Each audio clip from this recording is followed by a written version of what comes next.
What is going on, beautiful people? It's your boy here, Wesley from A-Connection TV here on YouTube, the one place in the one wide world. We actually establish similar connections despite our differences. And welcome to my channel. If this is your first time seeing me, definitely follow me on all social media, Twitter and Instagram at A-Connection TV. And I would love for you guys to check out my indie film company, actvplus.com. I've worked really, really hard over the last few years to create original content. Some of the episodes I have here on YouTube, but everything is on ACTV Plus. I actually have some of my old classic reviews on ACTV Plus. So ACTV Plus is like my Patreon, right? Where you guys go and support people for having extra content. I definitely would appreciate the support and would love if you can support. But if you can't support that, watching my YouTube, leaving comments, liking the video, and sharing my YouTube videos help as well. Now let's get into one of my favorite shows in reality TV, The Challenge. This episode was really, really good. And we see baby daddy number 2, Corey, and his fine ass, coming back to the house with Rachel. Yeah, they did it. I am just not in awe, but I love the fact that we get to see some sort of different take from where we would expect the challenge to go with regards to Rachel being a solo challenger representing her era. In my mind, when it was first established that she was going to be by herself, I'm like, okay, it's an individual game now, let's go. But no, she has to compete by herself. And that's just it. It's very interesting. But the people in the house are having these conversations where they're like, this can't last forever because Rachel can't be by herself forever. It has to be an individual game, right? Ryan wants to protect Rachel because they are close. Rachel and Ryan are targets. And the only reason why Ryan became a target was because he wanted to protect Rachel. I don't think Ryan is protecting anybody at all in this game because he's not winning to protect anyone. He's just floating around, and he finally decides to be a target because Rachel is a target. And if he wins, he wants to be able to protect her. But let's be clear. Is Ryan going to win anything, especially going into individuals now?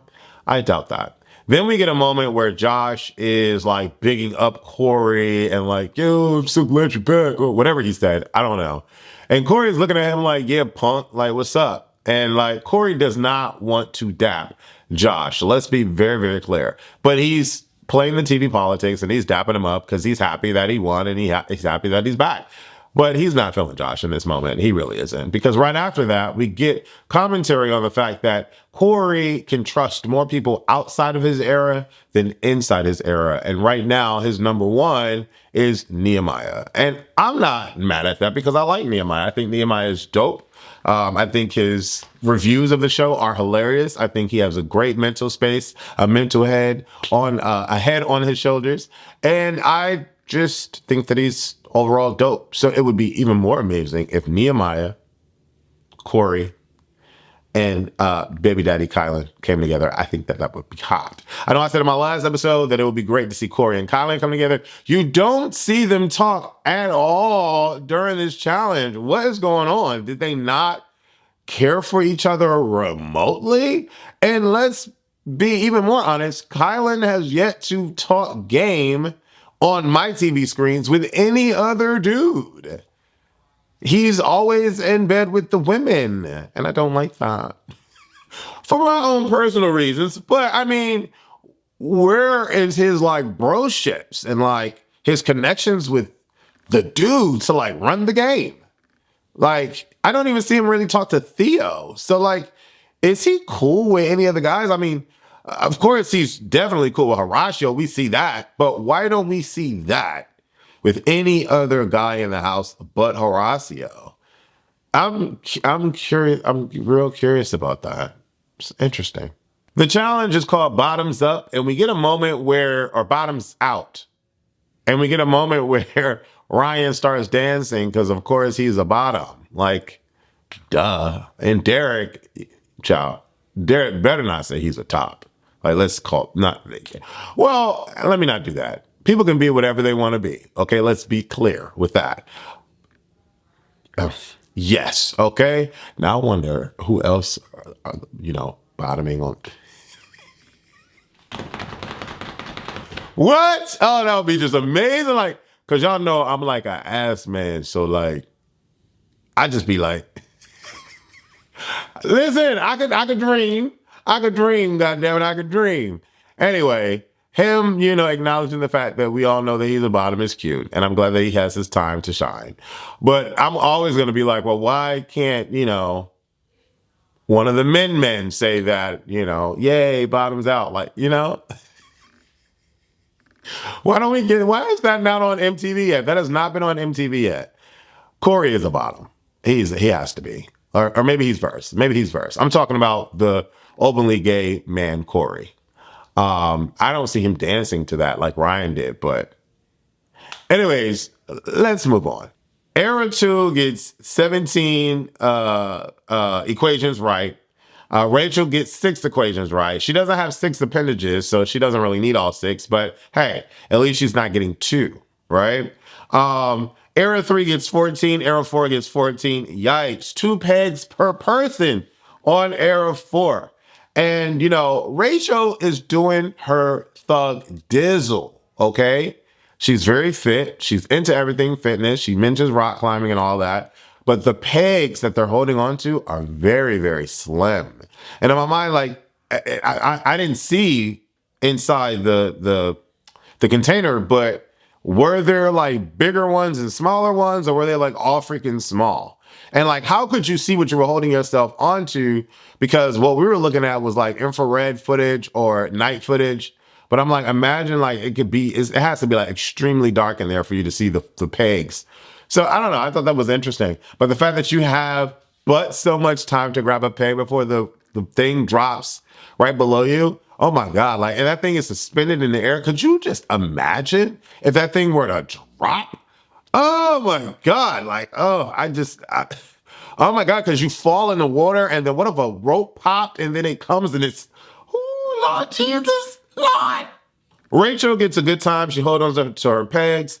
Aaron 4 goes. Casey stays up when everyone drops. Josh gets freaking disqualified because he's trying to put his foot on the edge of the container. Punk. Aaron 3, Nia drops immediately. Jordan is a G. He holds on with the one good thumb that he has on the one hand, and then the other hand is holding on to something else. Jordan is a G. And why? Why were y'all mad at me wanting Jordan to make it to the final? Like, what is that about? Is his social media like running rampant with like negative energy or what? Like, I was so confused by that. I was like, why are people mad that I want Jordan to make it to the final? Like, please explain yourselves below because I don't get it. But Jordan drops and Devin's holding on for dear life. Shout out to Devin. Then Era 2, Aviv, Ryan drop immediately. Johnny and Derek drop. Carl drops. Laurel drops. And it's left up to Nehemiah. Nehemiah stays up the longest out of his era. Shout out to Nehemiah. Kylan dropped really quick. And so did Corey. They have a lot of weight to hold. No shade, but it just, they're big dudes. Rachel wins with staying up for 14 minutes. That's crazy. And I like that for her. I'm happy for her. Era 3 loses, and Tori and Devin are immediately going into elimination. And then we get to the politicking. It's so interesting that when people are so one way that everyone in the house sees it and they call you out on it. We've already had to establish that Josh is not really a friend to a friend when he's in these challenges and he has to make decisions where his friends are held to the cross. And he shows up for Johnny, but doesn't show up for anyone else. He doesn't show up for Casey this episode. He doesn't show up for Corey. He doesn't show up for anybody else but Johnny. And it's really interesting. But Theo, of all people, call him out and says, are you gonna be good? Make good on your friendly connections that you have in here for once? And I'm like, wow, Theo, of all people, is saying this. Interesting. Then we get Casey, and Casey ends up speaking to Rachel. And, for me, Casey's never been a politicker. Casey's like a fluffer, right? And I'm okay with Casey now, so I'm gonna leave it at that. But when she comes out and says to Rachel, we have like this unspoken relationship, I know you and I, we're like really cool. Child, Rachel comes to her post confessional, I was like, girl, what? We don't have an unspoken relationship. What are you talking about? Like, what? And I'm like, oh my God, somebody finally sees what's her name? Casey for who she is. And I'm appreciative. I like Rachel way before I like somebody's Casey. Let's be clear.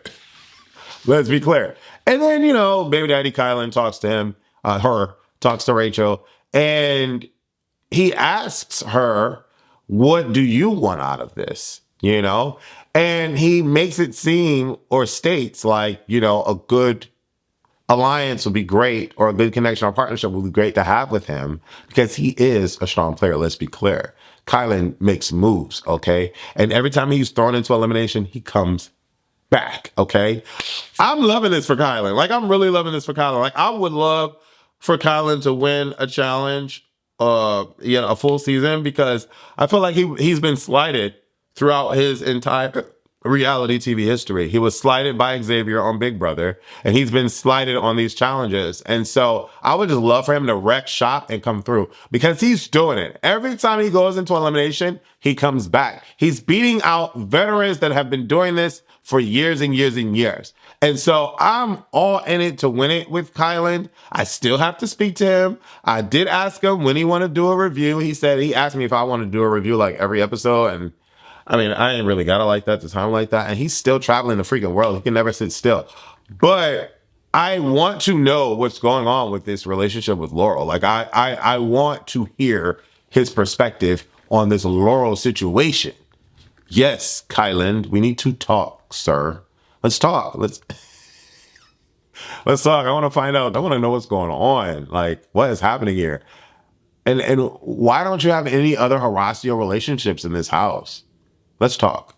Laurel ends up talking to Rachel, and they have like a cool relationship or talking moment. Let me say that because they don't really have a relationship. And then, Rachel speaks to Josh. Now, I like how Rachel decided to take it upon herself to bring out her fashions as she's having these conversations with these people. Rachel loves black, and every sit down, she's wearing black. And I love the top with the black pearl and the like extended collar V-neck kind of situation she had on with the denim jeans. I mean, the denim shorts and like the black boot. I thought it was very cute. I'm like, okay, Rachel, we see you feeling yourself, girl. We see you feeling yourself, girl. But then the conversation with Josh is like listening to her. And I kind of like fast forwarded. I don't really care what Josh has to say. But Josh is like listening to her or whatever. And they both say that he doesn't fight for one or the other. He states that he understands Rachel's position and she has to play her own game. And I'm like, okay, really? Do you think your friends are going to feel this way? Josh, your friends are in this vacation alliance. Do you really think that they're going to hear you out, buddy? And I get to see Kylan on TV screens with my shirt on. And I'm like, Kylan has cool taste. I know he likes the bomber jacket situation and the t-shirt. It looks good on him. But Kylan has like this, it's not corduroy, but it's just like this rib textured gray shirt with the collar. I have that shirt. Yeah. Kylan. I see you, Kylan. I see you. Then, Rachel picks era 3 and 4 to go against each other. Tori and Devin versus Kylan and Casey. Now, let's be clear. I already knew Tori was coming back, and let's be clear. I already knew that Kylan was coming back. But Kylan beating Devin is T, because Devin's a dope challenger. Like, he's in the game. Like, he's vested in the game. And then, Tori beating her brother, Casey. I'm like, okay, does she have that record? Yeah. Yeah. I don't know. I don't know if she has that. I don't know if she has that record. Where has Casey won? Casey's never won a challenge, right? I don't think did she win it? She did win a challenge. Didn't she win a challenge? Let me look her up. Yes, Casey did win Spies, Lies, and Allies. What is that, season? Season 21. Season 21 is where she won. Okay, girl, whatever. Damn. That was 19 seasons ago. Damn. What? 19 seasons ago is when she won. Spies, Lies, and Allies. Whatever. Anyway, that's good for her. Yay for her. So she at least has a win under her belt. Let me not do that for it. Anyways, so but I knew that Tori was coming back, and I knew that Kylan was coming back. Let's be clear. So these people are mad at Josh, right? And they're going off. Devin's going off on Josh. Um, Casey's even going off on Josh and pulling Josh to the carpet. Michelle's going off on Josh. Everyone's going off on Josh. Everyone's going off on Josh. But when Corey was doing it, everybody had so much to say. But now his own team and Era 3 are doing it, and they're like, whatever. It was great not to see Corey in the room because Corey, we already know how he did you both times. And so, like, who's to say, like, is Casey any different? She's not. She's not. Now, can Josh dictate who someone throws in? I don't think Josh has that amount of power. To be honest, I think they're giving him a lot of clout or a lot of power that he doesn't really have in real life. Like, I don't see him being able to sway Rachel to, like, you know what I'm saying? But Josh doesn't even try. He doesn't try for anybody except for Bananas. And so I wonder if Bananas and anyway, that's none of my business. So we get to the challenge, and it's one of these challenges where you have to light the board up, and all the 40 flags have to light up because you have to put the cords in. And I like these kinds of challenges because it really means that anyone can win. And I think that's it's better, period, versus a hall brawl and you got this big dude up against Devin. Like, Kylan would smash Devin in a hall brawl. You know what I'm saying? Or like a pole wrestle. Evenly matched Casey and I would have loved to see that. I would have loved to see that. But like Kylan and Devin, that's not an equally yoked match. Like, Kylan's massive. Like, you know what I'm saying? Like, Kylan is just so big. Oh, Jesus. I'm cold. Can you hold me? You know what I'm saying? Like, that's just, child, I can just see it. But anyways, I digress. Kylan gets the win. Devin does some cockamamie thing. I don't know. In his mind, he said he had a plan, but he's like sweating and he's not even really moving. So I'm assuming that it's really, really hot outside. But I'm like, why is he sweating? He's not even moving. Kylan is ripping through these cords, ripping through them. And I liked how Kylan had a moment where he was able to laugh at himself. And was like, oh, this is not plugged in. Let me plug her in real quick. And here's the thing that lights up. I'm like, Kylan, you're just so freaking awesome. And then it was like a nail-biting decision or moment between, to the finish between Casey and her brother, Tori. But Tori ends up winning. Like, I'm not shocked. Even though it was close. Not shocked. Like, Tori won. Tori won. Anyways, we are now in an individual game, and I am here for it. I'm tired of this era crap. It seems like Kylan is in there for the season. It seems like Corey is in there for the freaking season. There was a moment where Kylan had his shirt off. I was like, yay. It seems like Ryan is going to be the next to go or something like that because he is a target rate. Tori pegged all of Era 2 into the situation, and Kylan mixed it up. Kylan put Jenny in the mix. Kylan does not like anybody's Jenny. Kylan put Aviv in the mix because he doesn't really know her. And Kylan put Rachel in the mix because Rachel just put him in. So I'm here for it. Although I understand why Rachel did what she did, but I'm here for it for Kylan. Kylan said, Rachel, you're going in. Like, we could have been on each other's side, but you. Let's be clear. Kylan is not losing in these eliminations, bruh. Kylan is not losing. And I don't want to see Kylan go against Corey. I don't want to see Kylan go against Nehemiah. I don't want to see Nehemiah go against Corey. Let's be clear. Like, those are like my true faves, right? And again, I don't know why y'all are mad at Jordan. Jordan had a season where he was an a-hole. He definitely did have that. But like, ever since then, has he always been, well, he does still yell at these bros during the challenge. But I think Jordan, I think, it's something to be said, right? Like, Jordan's a winner.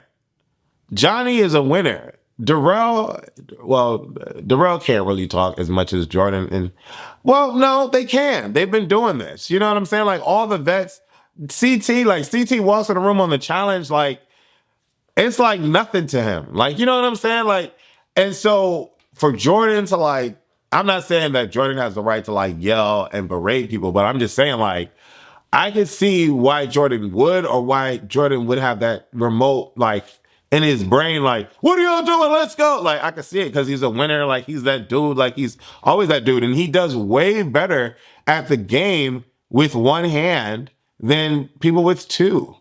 And if I'm on a season with Josh's and like Josh's, like my mouth is gonna be a little reckless in my mind. Like, I see that. Like, you know what I'm saying? Like, I just see that. Like, somebody coming into the YouTube space and they're trying to do the YouTube thing. I've been doing YouTube since 2005. Okay, 2005. My first channel was called AC Online.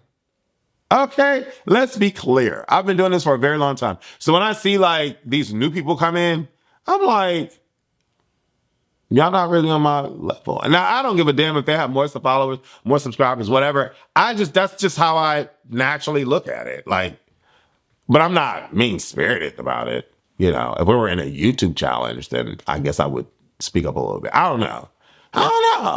But I get the vibe of Jordan. So I think Jordan overall is a good person. I just think that he can be cocky sometimes. And that makes sense. Like, sometimes you need to be a little cocky. Sometimes you need to understand your impact. Sometimes you need to know what you've done. You know what I'm saying? And like, every time I go out and like people come up to me and they want to shake my hand or like give me a hug or like thank me for my content, like, bitch, I'm that dude. Like, the fuck? Like, what do you mean? Like, what are we talking about here? Like, I think it's a beautiful thing that I've like had a significant impact in people's lives. And I just feel good about that. It makes me feel like my life has not been wasted because I've given a lot to my community and I poured into my community and they've received it. So I rock with Jordan. I say all that to say I rock with Jordan. My top three, I know I said my top six, but my top three that I would want to win, Nehemiah, Corey, and Kylan. Let's be clear. That's it. And if it's a partner thing and like a girl can win too, then I see that for Naya. I see that for Cara. And that's it.